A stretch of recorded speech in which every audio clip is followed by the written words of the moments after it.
देखिए, देश में जब से मोदी सरकार आई है तो जो आम लोग हैं, जो गरीब लोग हैं, उनका जीना दुश्मन हो गया है।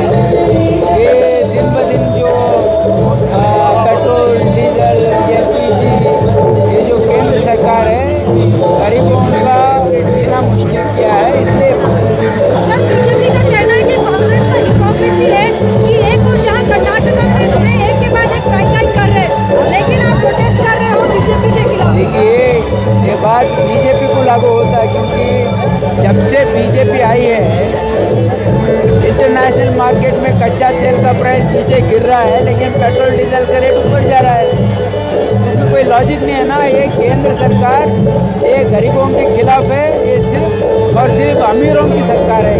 सर, मुस्लिम कोटा बिल को जो प्रेसिडेंट को भेजा गया है, क्या कहेंगे? Take its process. Supreme Court has put a deadline that even President of India should